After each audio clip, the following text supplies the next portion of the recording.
Right at the beginning of the anime, we see a city falling apart. It turns out this is a zombie apocalypse. But don't worry, this is just a movie. We meet our protagonist, this guy with huge dark circles named Akira Tendo, who, by the way, is feeling super sad because he has to go to work tomorrow.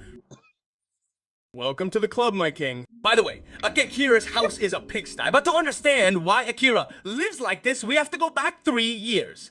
But that day, Akira was hired for his first job by a company that made commercials, and the guy was very, very excited, and on his first day, he ended up running into this girl named Soryu Otor, and oh yes, our little Akira was immediately smitten. Sori welcomes him to the company and tells him that if he has any questions, he can always knock on her door.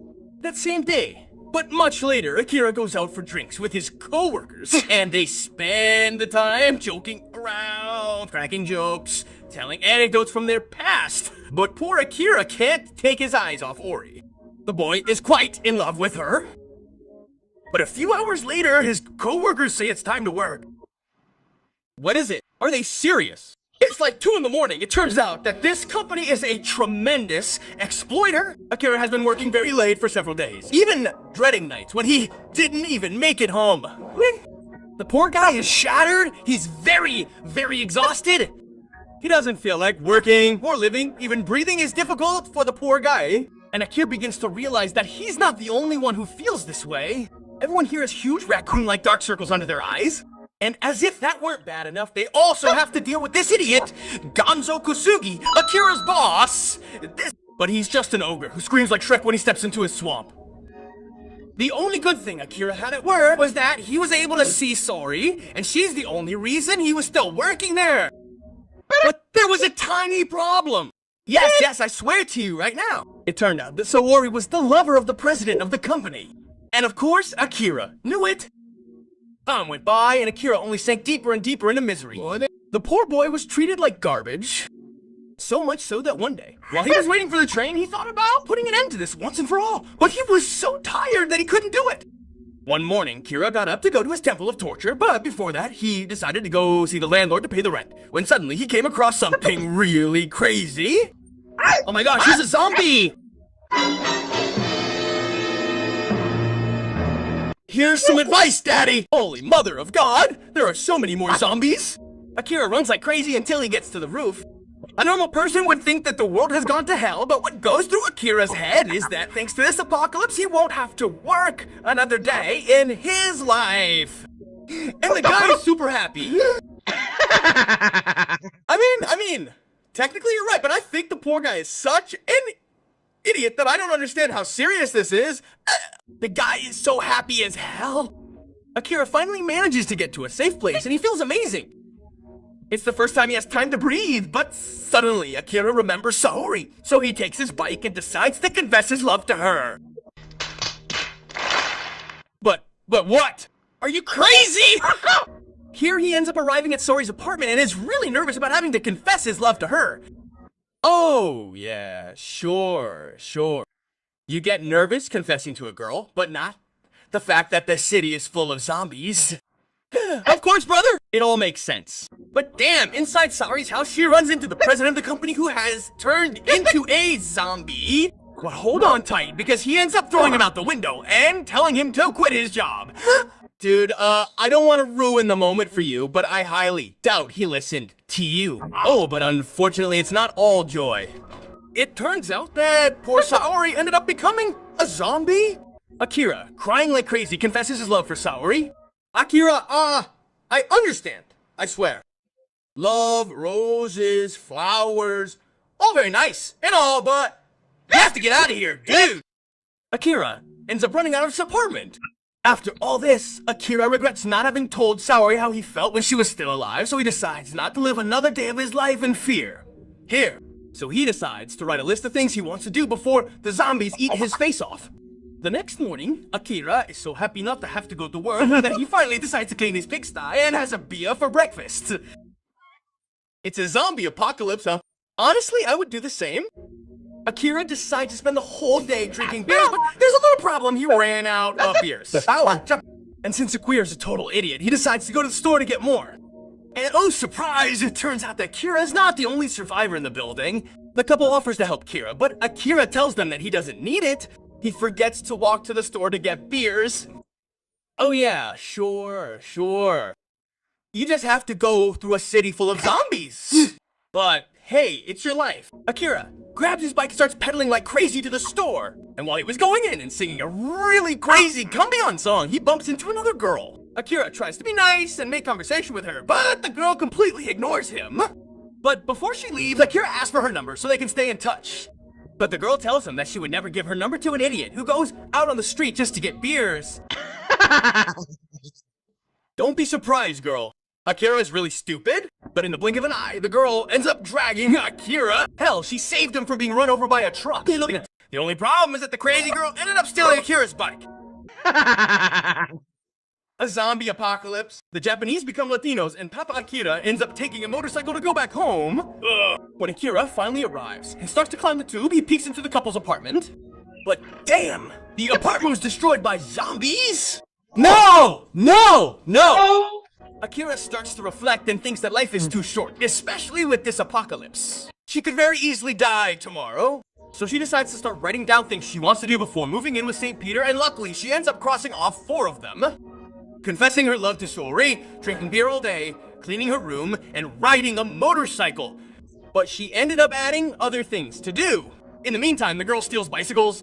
It turns out that the crazy girl stays in very good shape. She runs every morning, exercises, and takes vitamins to stay healthy. But another thing is that the crazy girl is trying to get in touch with the angels, but it's useless. No one can answer her. And here's something very curious happens. It turns out that Akira has a list of 100 things to do before becoming a zombie, that is, before dying. And this girl has a list of 100 things she must do in order not to become a zombie, which are exercise, eat healthy, blah, blah, blah. Leaving that aside, the girl was studying the behavior of zombies and realizes that there are zombies that only walk, but there are also zombies that are also capable of running.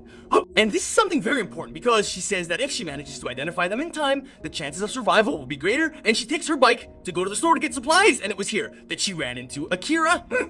Anyway, the girl says in her thoughts that she doesn't understand how Akira is still alive if he is so stupid and outrageous.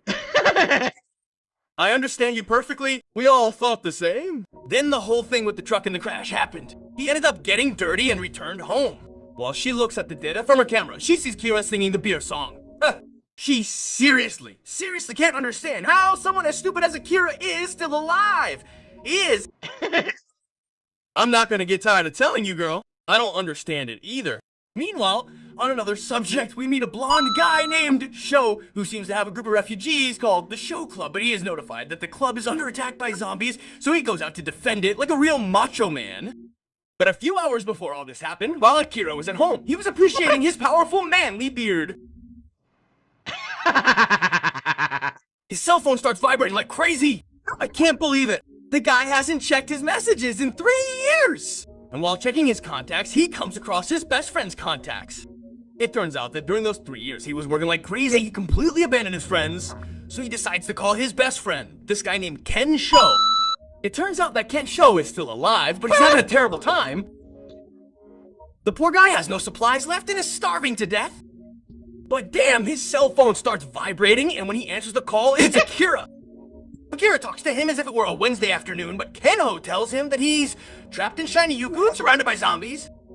But Papito Akira tells him that there's no problem, that he should send him the location and he'll take care of rescuing him. Seriously, it's that easy. It turns out that Kira met Kenhu in college since they both played on the rugby team. A few years ago, Aki and Kino got together for drinks. It turns out that the guy was doing really well, while poor Akira was just being exploited like a piñata. Kino told Kira the most logical thing. If he didn't like his job, why didn't he just quit? Well, yeah, man. That would have solved the problem, but Akira got so upset about this that he told him to mind his own business. Back to the present with Sho. He's about to be eaten by zombies when suddenly a car horn is heard in the distance and all the zombies head towards him. Holy crap, this is a trap! This is all Akira's doing. I can't believe what I'm about to say, but you finally did something smart, man!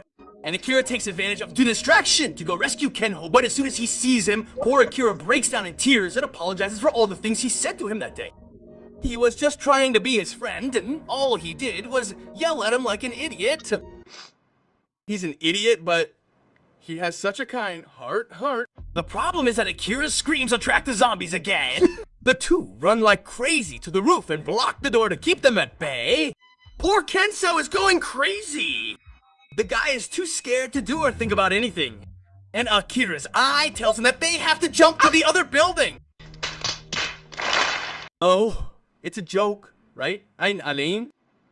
Right? Jesus Christ ends up jumping to the other building here, and Kensuo tells him that he has to do the same. And I'll tell you something, it's very easy to say, but damn, it really is high up. Kenhu is too scared to do it. He knows that he won't be able to jump, and since he senses that he's gonna die, Kira confesses something to him. He tells him that he also hated his job. What? It turns out that even though he was paid well, he hated with all his soul having to go to work there every day. Good heavens, these people really understand me, man. And Kisho tells him that what he always wanted was to become a comedian. Here he yells at him and tells him that if that's what he wants to do, he has to jump off that damn building before his asses bite him. Kisho plucks up the courage and on pure impulse makes the jump. And I swear I have no idea why. But the dude ends up taking off his clothes. What? How? And anyway, what happened here, dude? Enho doesn't manage to successfully make the jump, but luckily, Papa Kaira ends up rescuing him, and that night they both end up drinking together. The only problem is that they do it naked. Okay, great. Fossil. Yeah, great. But honestly, what exactly was the point of doing it that way? Days flew by, Akira devoted them to experiencing life to the maximum. It turns out that Kenho is very, very good at cooking, and for God's sakes, he's finally wearing pants. Between conversations, Kenho tells Akira that girls have always hated him, but Akira tells him that today, he'll get a girl to show him that that's not true. And considering his options, for the love of God, you're not seriously thinking about it. Leaving all nonsense aside, Akira ends up showing him his list of 100 things, and Kenho asks him if he minds if he puts one thing on his list. And what Kenzo ends up putting on the list is that he wants to be a stand-up comedian, and taking advantage of the hype and excitement, Akira says that in that case, he wants to go to a store and get the biggest TV of all. Seriously? Does that seem like a smart move to you? As they're on their way, Akira starts thinking about Kenzo's dream of being a comedian. But thinking about it a little better, he has no idea what his dream is. And damn, the road is blocked. And to make matters worse, a gas truck approaches them out of control. Gencho yells at him like a little girl and tells him to do something. But don't worry, Prince. Daddy Akira has everything under control. Akira speeds like crazy and ends up jumping on top of a car. Hail Mary, the truck ends up exploding, but Akira and Kenhu manage to survive. But damn it, they end up overturning when they encounter a horde, and seeking refuge, they end up taking shelter in the supermarket. But it turns out there's already another group of survivors inside, and if Kenho was scared before, these people are wetting their pants from fear. Once they're calmer, they introduce themselves. This girl with a drinking problem is Ray, this one is Maki, and this last one is Yukari. Interestingly, the three women worked as flight attendants before the apocalypse. And if you're wondering why this is important, well, it turns out that one of the things on Akira's list is to have dinner and drinks with flight attendants. Yeah, I know. This guy is being too specific, but since Akira has never been good at talking to women, he has no idea what to say. And the poor guy is going crazy. Calm down, man. It's not that bad. But the one who is really good at this is Kenzo. Poor Akira. You've already been beaten, my bro. Akira refuses to surrender. To loosen things up, he then pours a bottle of tequila down his throat, completely emptying the bottle. Akira, I'll only tell you this once, man. You have no idea how much I love you, but it is up so bad that he goes to the bathroom to throw up, and in the bathroom he ends up running into Yukari. Oh, but unfortunately not everything is roses and chocolates. It turns out there's a huge problem here. The crazy guy with glasses turns out to have been bitten. And the crazy guy ends up turning into a zombie and biting Rake. Kino decides to see what happens, and holy crap, Rake is a zombie? Rake pounces and ends up eating Maki. Hey, Joe, don't just stand there, idiot! Hey, grabs a briefcase and kicks Rake's ass. As for Kira, he and Yukigori go to talk on a little staircase. Akira tells her about how he was exploited at his old company, and it turns out Yukari understands since she was also miserable working for that company as a flight attendant. They have a really nice moment and everything. The problem is that the old man with glasses arrives at the place and ends up biting Yukari.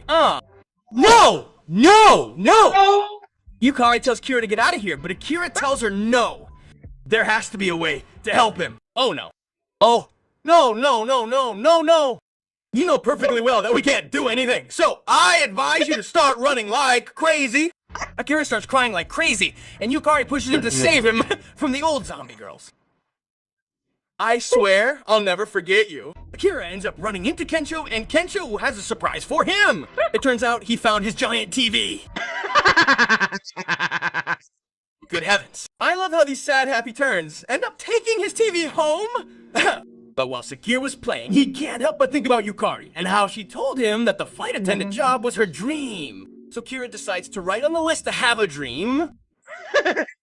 Yes, literally, to have a dream. Suddenly we get a little flashback of Akira's past.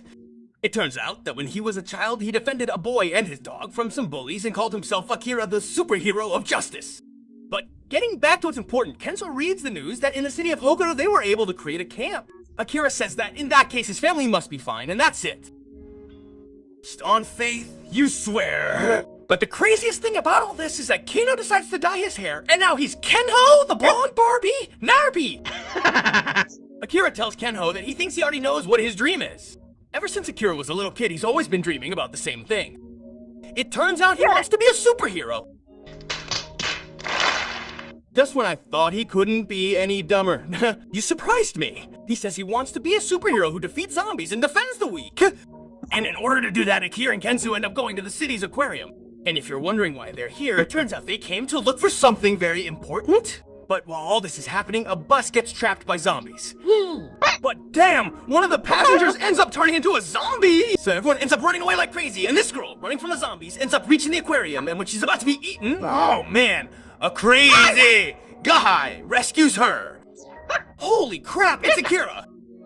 So it turns out this is an anti-shark suit that can withstand shark bites, and as long as Akira is wearing the suit, the zombies' bite won't harm him. Jump, damn it. I can't believe what I'm about to say. You finally did something really crazy. Akira ends up taking more people into the aquarium, but among them, damn it, is the girl who had stumbled upon the little shop, and Akira ends up being attacked by the zombies while Kenha welcomes the refugees. Well, it turns out that even though the bites don't affect him, he still feels the pain of them, and Koko ends up abandoning him. Good heavens, Yuno dared so much, but don't worry because it all happened in a funny context. Akira ends up returning to the aquarium and runs into the girl from before again, so he decides to greet her.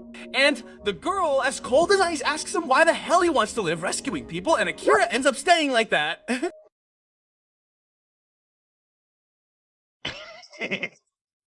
Kesho tells the witch to stop talking to Kira, and the girl starts talking a lot, but all she does is criticize and fight with Keshi and Akira. But here, speaking honestly, the girl does tell them the truth. She tells Kira that he doesn't measure the risks of the things he does, and by putting himself in danger, he puts the entire group in danger. Well, he's right, dude. Suddenly, an explosion is heard in the aquarium. Akira and Keno go to see what it is, and they won't believe it. It's a shark with legs. It's all screwed up. Akira panics and wonders what a hero would do. What? Forget about it, dude! And he just runs. Akira runs off with the group, but the shark chases them all over the aquarium. But this girl is so scared that she ends up pushing the toxic girl to save herself. Akira realizes that the toxic girl is missing and says that he has to go rescue her. But the damn door now turns out not to open, and as for the girl, oh boy, she's face to face with that thing. But the dog daddy came to the rescue. You're very, very lucky. A normal person with half a brain, I would ever go out to face a zombie shark. But lucky for you, Akira is an idiot. An idiot with a good heart, but still an idiot. Akira tells her not to give a damn about the risk. If someone needs his help, he'll help them without thinking twice. That's my boy. They both run like crazy from the shark, and as for Kenho, he also wants to go down and help, but the poor guy's too scared to deal with that thing. And who wouldn't? It's a huge zombie shark. I mean, open your eyes! While Akira's distracting the shark, the girl goes to a store to get a weapon, and it turns out that someone else is also distracting the shark. But... it's really neat! Man, seriously, I'm worried. Why do you always have to be naked? The girl takes advantage of this and throws some batteries at Kira. Akira grabs them and hits the shark with all his might, turning it into fried fish. Ha! Holy crap, he did it! Akira is serious, he defeated that thing! And at the end of the day, the three of them end up leaving the aquarium and separating from the group. Akira and Kenso get on the motorbike to go to another city, and the toxic girl finally tells us her name and gives Kira her contact. Yeah, it turns out her name is Shizuka Mikatsuki. A few days later, Akira and Kino end up running out of water. It turns out that since there is no electricity, they can't use the water pump. They also can't charge their phones, so they can no longer keep up with what's happening on the news. Akira starts seeing stars and remembers his parents, so he decides that he will now go to his hometown to make sure they are still alive. They both prepare to leave Tokyo and head to Akira's hometown, and they end up getting on the motorbike and going on an adventure. But since the trip to Akira's hometown is too long, they decide to get a vehicle more suitable for a zombie apocalypse, and they refer to an RV, but when they get to the place where they sell the houses, oh my, they run into Shizuka! Look how small the world is. Akira suggests they travel together, but Nel Pero. Shizuka says that if she travels with them, they'll most likely end up killing her. Well, honestly, the girl is right, man. Sorry, it's just that it's true. Kino, while talking to her, discovers that she doesn't know how to drive, so they both tell her that the logical thing would be for her to travel with them. Good heavens, they ended up joining the club the hard way. As soon as she enters the dealership, Koira goes crazy with excitement. There are tons of RVs, and again, do you really want to be on camera for 2 seconds without showing anything?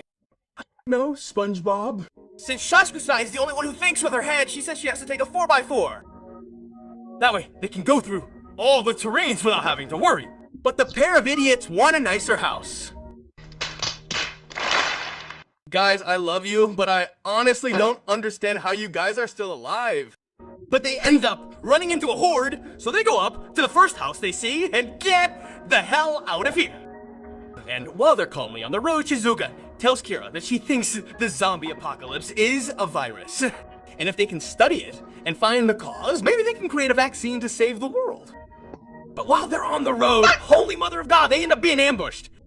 Someone put some spikes on the road, and since Kensho was riding the motorcycle, the poor guy ended up getting tangled up in a ball. 3 buses with a baseball team arrive immediately on the scene. And look how small the world is, because it turns out that the leader of these guys is Gonzo Kosugi, the former boss of Aquida. In case you don't remember, let me refresh your memory. This guy was a total loser who only knew how to yell at and insult poor Akira. Kosugi is very happy to see him, but Akira, on the other hand, the poor guy gets really tense.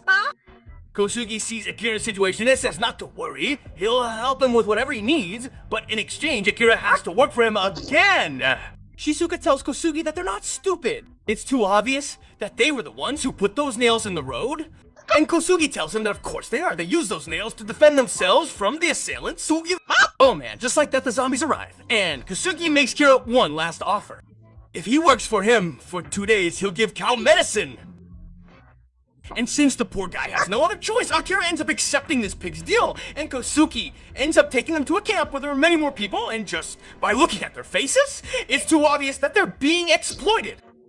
By the way, Kenny was very badly injured. The insane man hurt his ribs, so Shizuka tells him he has to rest so that he can recover. As Akira sees everyone working under the sun, he decides to have some beers for everyone to drink after they're done. But no problem. Kosugi asks him who the hell told him he could do such a thing. But as these guys look at the bottles, Kosugi announces to everyone that tonight there will be a party in honor of a Tendo. And if you thought this couldn't get any creepier, how wrong you are, my friend. It turns out that these guys use the zombies as pack animals, and when they're alone, Kosugi ends up telling Akira that she's just a mangy dog who has to obey him when he says so. How are you a son of a— Suddenly, we get a little flashback of Shizuka's walk. It turns out that her father was a really cool guy who taught her that in life she should only worry about herself and no one else but herself. It turns out that Shizuka's father is a really successful guy, and she was so scared of him that behind his back she adopted a stray dog and named it R. Oh, but one day her father realized that she had one and took the poor dog to a pound to have it put down. What? What? How dare you? I'm happy. Back to the present, everyone ends up drinking beers at the party, but the only one who isn't drinking is Akira. The poor guy is working like a donkey. It was Kosugi of Shizuka who served him, and he even forced him to finish a beer. It turns out that this disgusting, dirty old man brings Hakunintas. Kosugi ends up scolding Kira to the point where the poor guy drops some cans, and Kosugi tells him that he'll have to work 2 more days, but Kosugi tells him to look on the bright side. Living here, he'll never have to worry about anything, and as long as he keeps working for him, he'll always feed him. That same day, but a little later, Shizuka ends up coming across Akira's list, and after reading it, decides to write one thing down. Leaving all that aside and getting to the important stuff, some guys were loading a truck, but damn, they left the door open, and a zombie ended up sneaking in. 4 days later, Kino is already feeling better, and the RV has new tires, which means it's time to leave. But something really crazy happens. Kira says he wants to stay. Says that if he stays here, the boss will always feed him and keep him safe. But the truth is that the poor guy is really confused. Shizuka tells him not to be a damn sheep. Kazuki is just using him as a pack mule. He also says that Kosugi never works. He makes other idiots work for him while they let themselves be trampled. Child. Girl, among so many languages, you decided to speak the truth. Shizuka hands her list to Kira, and Akira ends up reading what Shizuka wrote, which was to scold my boss. Kosugi ends up taking the list from her and is about to trample on it, but negative, dog. Akira doesn't let him. Akira ends up standing up and tells Kosugi that he's quitting. That's it. That's my boy. And as soon as he does, Akira crosses scolding his boss off the list. The truck from before ends up arriving at the site, and when they open it, holy crap, the zombie balances on one of them, and the entire camp starts going to the burger. But here, Raikinshu ends up getting into the trailers. And as for Kosugi, he's being chased by the zombies. Excellent, excellent. That's what you deserve for treating Kira like trash. Ash! But when he was about to eat him break down, Daddy! Akira comes to the rescue. But, what the heck? What the heck?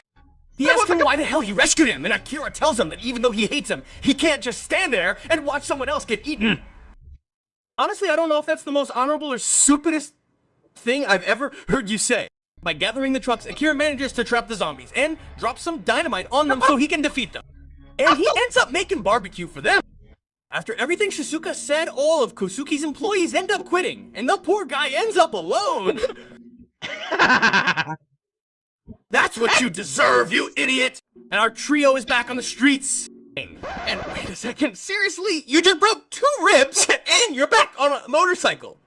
A few days later, while they're on the road, they come across a truck surrounded by zombies. So Super Akira puts on his suit and decides to go help. But holy cow, a samurai comes out of the truck and ends up messing with the zombies. The samurai ends up taking off his helmet, and holy cow, it's a girl. It turns out that this girl's name is Beatrix Ammerhauser. Beatrix comes from Germany and came to Japan because she's in love with Japanese culture, but she was so unlucky that when she arrived from Germany, the pandemic broke out right there. And by the way, what Beatrix is carrying in her truck is fish, but since the truck's tire ended up bursting, things got complicated. Then Beatrix asks Kira to help her carry the fish. Akira asks her why she wants to carry that fish, and here's the info. Since Beatrix is in love with Japanese culture, she wants to take that truck full of fish to the last surviving sushi chef. It's a joke, right? Right? But it turns out it's not. The girl is talking very seriously, and since Akira is an idiot, he ends up accepting. Why? Why am I not surprised? They load the fish into the camper and Beatrix guides them to the cook's location, although she says she hasn't heard from him in 3 days and hopes nothing bad has happened to him. Well, call me crazy, but in a zombie apocalypse, that's never a good sign, crazy. But as soon as they get to the place, it's full of zombies. But thank goodness, Mommy Shizuka has a plan to deal with this right from the start. Don't you feel like biting into these meatballs? What? What? Seriously? For real? For God's sakes! Kensho! There are kids who watch this channel! The zombies end up chasing Kenzo, and Akira takes advantage and blocks them with a truck and honks his horn to call all the zombies in the area. Everyone starts throwing the liquor bottles, but damn, suddenly too many zombies arrive and start climbing on top of the truck and heading towards the RV, but Papa Kira jumps in to finish them off, and Beatrix decides to follow him. Holy crap, they're both tearing the zombies to pieces, but there are too many zombies. But suddenly, a drone with a megaphone appears. It turns out that this is all part of Shizuka's plan. She ended up taking all the zombies to a gas station and throwing a Molotov cocktail at them. Holy crap, the girl ended up barbecuing the entire city! For the love of God! Ooh, always knew you were intelligent, but my goodness.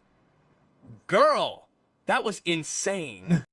At the end of the night, the guys made it. They ended up eating sushi, and Beatrix tries sushi for the first time, and it's so delicious that the poor girl cries with joy. And that night, they all ended up living and celebrating together. The next day, since it's scorching hot, everyone decides to go to a hot spring in there. Seriously. Are you kidding me, Kaicho? For the love of God, he saw you last! Put on some pants, you pig, but there's a huge problem.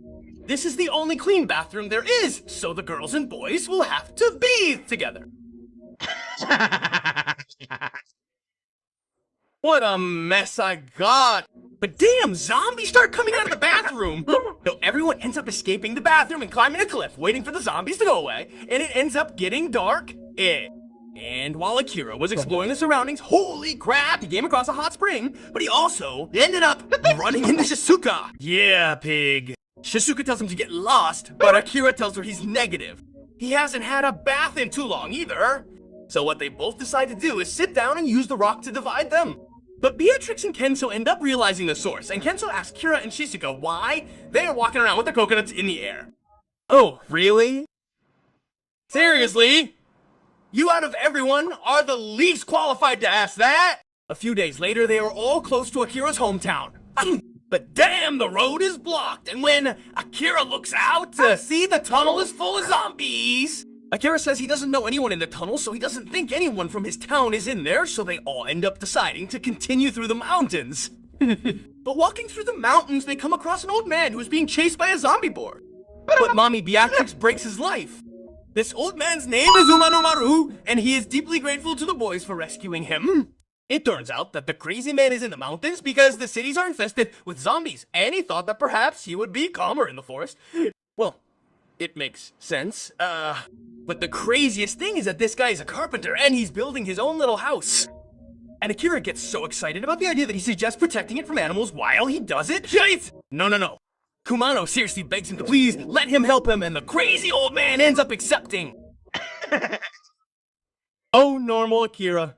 Normal. While Kumano is building, he is teaching Kira and Kenho a thing or two.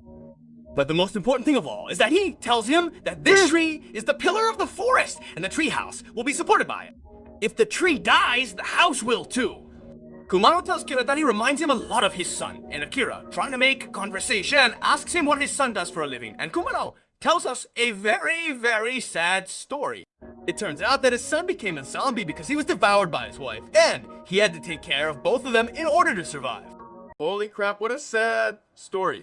Leaving that aside, Kumano manages to finish the treehouse. Yeah, it's that easy. He thanks the boys and tells them that if they need anything from him, just shout and he'll help them without thinking. And our heroes continue on their adventure until they finally reach Akira's village.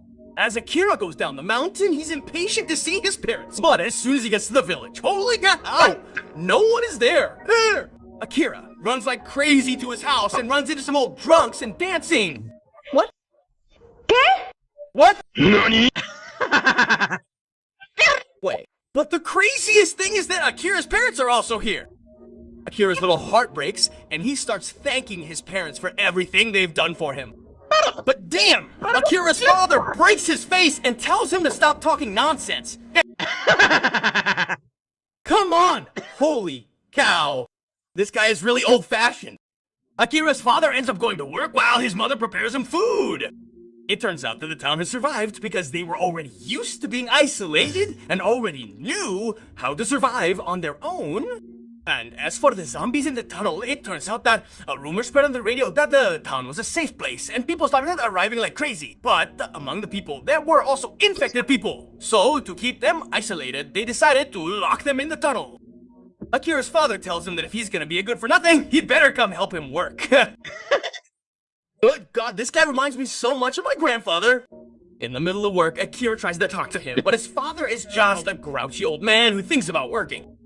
Late in the afternoon, Akira and his father return home and run into a group of people. And Akira feels for some strange reason that he already knows this guy. This guy's name is Kenpachi-Kun. And I'll tell you guys in time.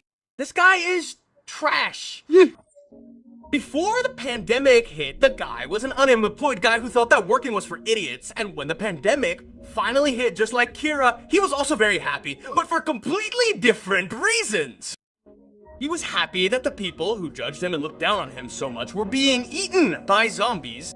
And one day, while stealing cigarettes, he ran into other survivors, grabbed a notebook, and started creating his own list. Oh, but this wasn't your average list. It turns out that this list was a really macabre list. It was a list that talked about doing really bad things to people. But that's not the worst of it, guys, since these guys are planning to unblock the tunnel. Meanwhile, back in the village, Akira decides to get a new look. And what happened to you, dude? Did you become a reggaeton player? By the way, since Akira came back to town, he meets these girls and it turns out that they are special effects makeup artists. And look at that damn coincidence.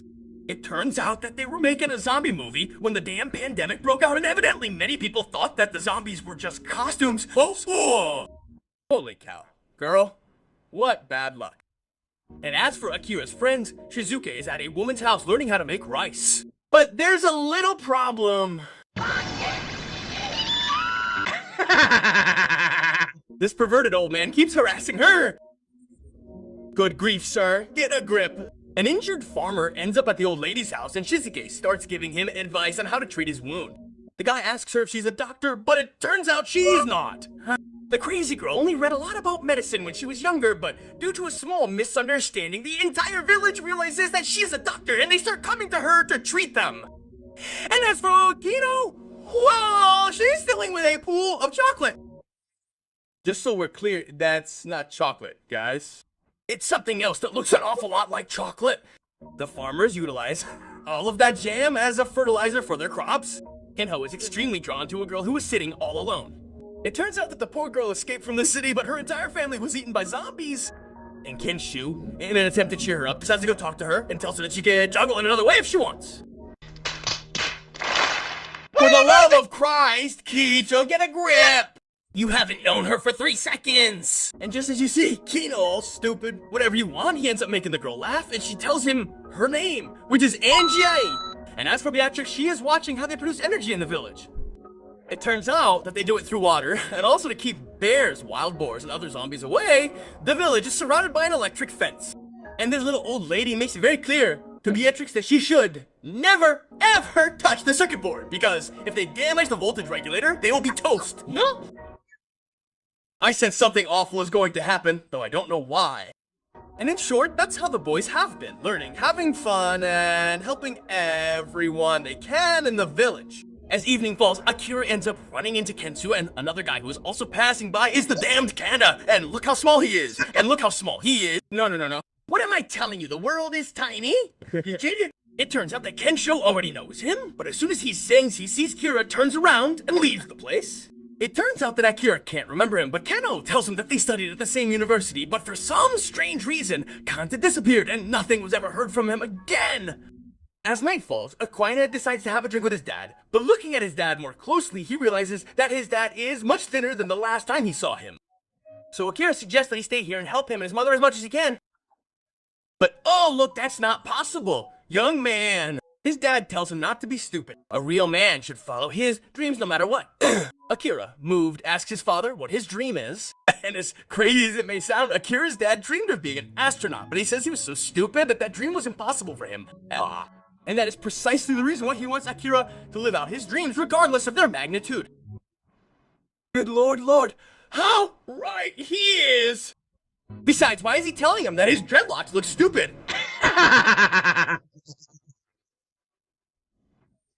This guy is my new idol! It's getting to be dawn. Damn it! One of the crazy singing girls sabotaged the power grid control panel! Huh?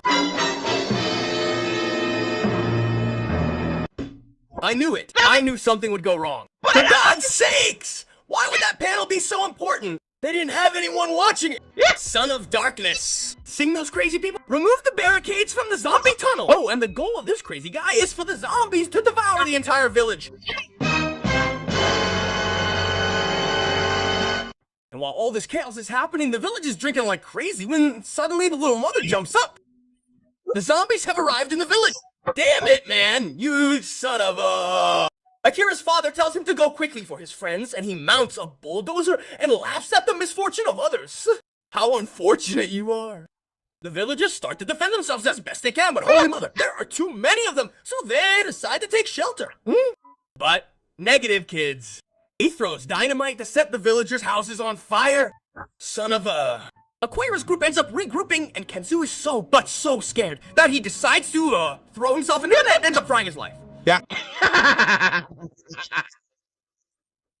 Poor Concho, he always gets the worst of it. It turns out that the crazy girl broke the power grid. It turns out she increased all the voltage and damaged the panel so no one can lower it.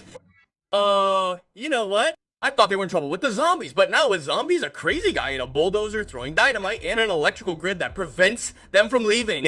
And I only have one thing to tell you. You're screwed! And to top it off, Kei ends up running into Aki and his group and confesses that he was the one who let the zombies go free. I asked him, why the hell did he do that? Excuse me. What?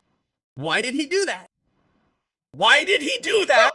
Well, Kyo is crazy. Why else? Look at the guy. It's obvious he's crazy. Besides, the crazy guy tells Akira that he's hated him since the first day he met him. Akira was always a happy and cheerful person, and the simple fact of his happiness burning with rage sings. Do you see? I told you.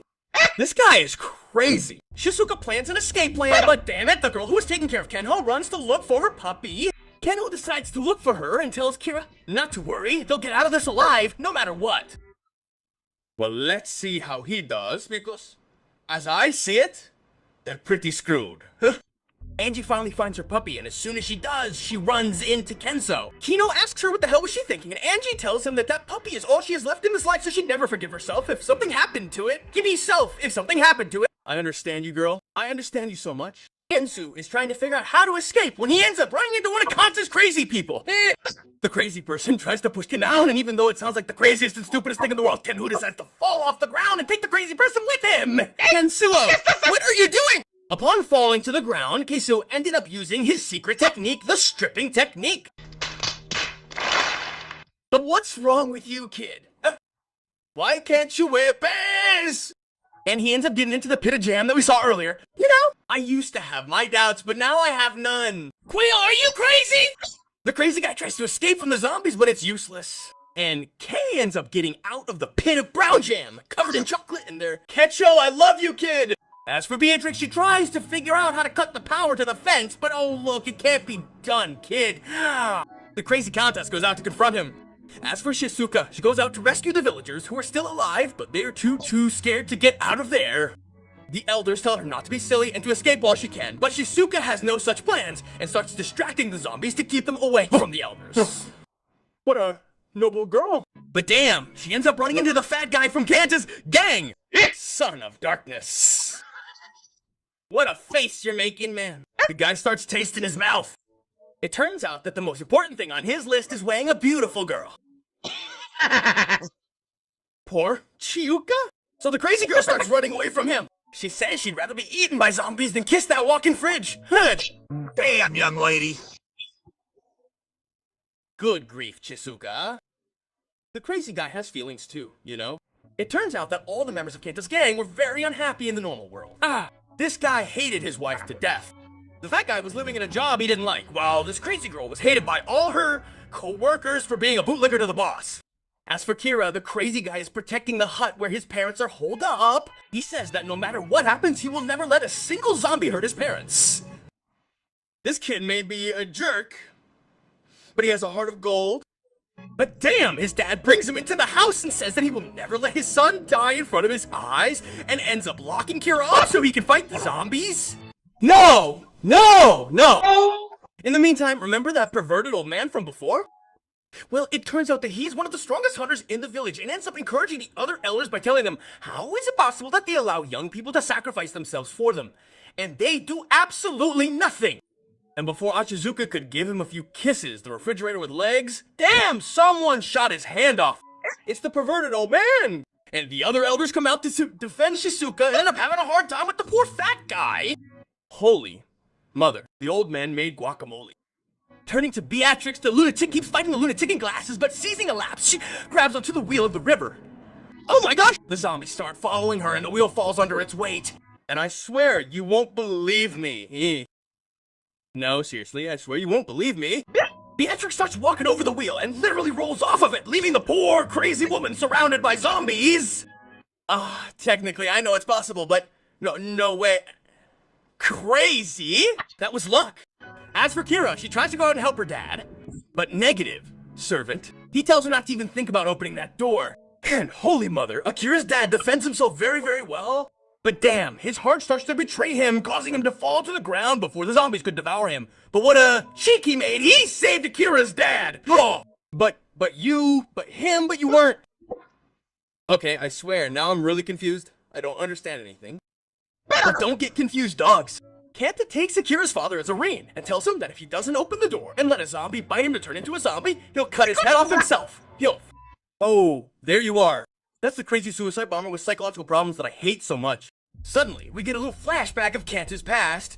It turns out that when he was in elementary school, he had a lot of friends. But as soon as he got to high school, they all started to notice that he's a very dark guy, and they ended up distancing themselves from him. In college, he tried to make friends, and I swear, he really tried. But no matter what happened, no one wanted to be with him. Until one day, he ran into Akira, and seeing him so happy and full of life while he was sinking into his misery didn't seem fair to him. So that day, this guy hates Kira to death. Oh, right, since you're a wretch and you're happy here, you had to burn down the whole village, right? Sure, it all makes sense. You're missing 3 nuts, guys, but stopped everything! Akira's dad tells him not to even think about opening that door. He says that if Akira dares to put his mother in danger, and if he dies in front of his eyes, he'll never forgive Kira. Sir, you used to be my idol. Now, you're my role model. And that's when his dad confesses to him that he doesn't have much time left in this world. And it's true, his mom tells Kira that something evil has been growing in his body, and he doesn't have much time left in this world. She says that maybe if it had been at another time, there would have been a way to save him, but with the world full of zombies and no hospitals, it's completely impossible. Akira starts to cry and says that it can't be done. He really has to show his dad how very grateful he is for everything he did raising him. But his father tells him not to be stupid. The best way to repay him for raising him is to assist as many people as he possibly can. That's a real man. Damn, here he ends up opening the door and zombies start entering the house. Jesus Christ. Here he turned into a zombie. And while he sings, he laughs and claims victory. Damn, Akira throws him to the ground. It was all a lie. Damn crazy. You almost gave me a heart attack. Akira asked the makeup artist to make him up like a zombie so he could do his theatrics. And when the zombies arrived, they were the ones who took care of him. I can't believe it, man. This is probably the smartest thing you've come up with in the entire series. Akira confronts Kanta and asks him why the hell he did all this, and he says it's because it's fun. But damn, a zombie bites him on the ankle. That's it. There it is. Do you know what that's called? Sing. Do you know what it's called? It's called karma. It's called karma, dog. But before Lukido turns into a zombie, he tells us a dark truth. It turns out that the only thing he wanted, deep down in his heart, was to be a friend. Akira is moved and decides to go hug him. You've gone crazy? The guy killed half the village with his madness, and you go and hug him! Before he turns, Katel pushes and decides to do one last thing before becoming a zombie. Look, he ends up jumping into the water for the last time. Akira ends up running into Kino. What? What's wrong with you, crazy? You can't wear a loincloth at least! So you two end up Beatrix arriving riding her huge wheel. And it's Beatrix who ends up throwing the net down so they can escape the village. I can't believe it. They did it. They really did escape. But holy mother, the bridge to get to the other side is gone. But someone ends up throwing a bridge at them. You won't believe this. It's Kumano. You have no idea how happy I am to see you, you tasty old man. Quera holds the bridge so the others can cross. And when only they were left to cross, they get so crazy that they end up swinging off the bridge. I can't believe it. They did it. They managed to escape the village. The days went by, and once again the villagers locked the zombies in the tunnel. What? What? For real? For real? And it doesn't occur to them another crazy person might free them. Kumano ends up helping the villagers repair the village again, and everyone helps in the process. Later that night, while Akira's father is resting, his mother tells him that there wasn't a single day, not a single day, that Akira's father didn't ask about him. The truth is that even though Akira didn't know it, his father was always worried about him. He's such a noble man. And Akira's mother finally confesses to us what Akira's father is suffering from. And Akira's father has hemorrhoids. Yeah, we all made that same face. Oh, I won't tell you exactly what they are, but he's not going to die from it. You can rest easy. Akira's very happy to hear this, and that's when Akira decides to leave town. His friends ask him why he wants to leave. Akira says that Shizuka once told him that the whole zombie thing is probably a virus, so his goal now is to go out there and find a cure. This boy is an angel. Akira's dad is so proud of him and decides to support him. And that's how everyone ends up writing something on Akira's list, and he gets so excited thinking about all his ideas. The next morning, Akira gets ready to leave and says goodbye to everyone in town to set off on his adventure. And Akira's mother prepares a lot of takeout for him. Typical Latina mom. And that's how the first season of Zoom 100 ends, embarking on a new journey. And that's it for the first season of Zoom 100, or as I like to call it, Aquila and his friend Kenso, who couldn't keep his pickle calm. If you liked the video, leave me a like, subscribe, and turn on the notification bell so you don't miss any of my summaries. Comment Kira if you watched the video until the end, and trust me, comment on it because I give a like and heart to each and every one of the comments. Yeah, without anything else to say, I was Eduardo. Remember that I love you, See you next time.